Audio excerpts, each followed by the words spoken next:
What if the cost of your next loan or the speed of your family claims settlement and even how you invest in government securities are going to change? Yes, today RBI has announced the August 2025 monetary policy, which is going to impact your wallet, your investment, as well as your financial security. First one, I would start with RBI's monetary policy statement, which says that RBI has kept the repo rate unchanged at 5.5%, SDF at 5.25%, and MSF and bank rate at 5.75%. Along with that, RBI has standard with the neutral stance. That means RBI has not changed its stance. It will be standing with the neutral stance itself. Why? Because inflation is cooling down. CPI combined inflation rate is 2.1%, all-time low, because of fall in vegetable prices, because of food price inflation. But on the other side, core inflation is around 4%, which is stable, as well as the growth rate estimate for the economy financial year 2025-26 is again unchanged, that is 6.5%. And even RBI is waiting to see the policy transmission, especially the repo rate, which has been reduced by 100 basis points in the past.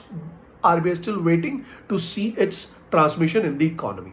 How all this is going to impact you? So the borrowing rates will remain the same. There will be a mild uptick in the inflation, and that will come in the year end. And the sectors like agriculture, construction, and service, they will benefit from the stable liquidity. Second part of this announcement will include developmental and regulatory policies. First one is standardizing the claim settlement. Until now, different banks, they had different claim process for deceased customers, but RBI will now issue a single simplified process after public consultation.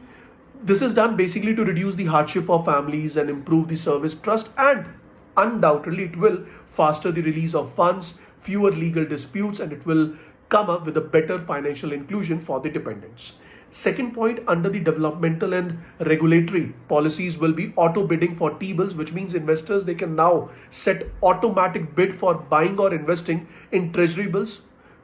This is done basically to promote the systematic investment as well as avoid missed opportunities. And how it's going to impact? So it will boost the retail participation in the government securities, it will support government borrowings, and it will strengthen the retail debt market. So I hope this is the entire discussion of today's monetary policy speech, which has been given by none other than your Governor Sanjay Malhotra ji. So whether you are a borrower or an investor or just someone who is preparing for bank's examination, this is a very important statement. So do follow all the important points, which will help you in answering most of the questions in the examination. Thank you so much. Good luck.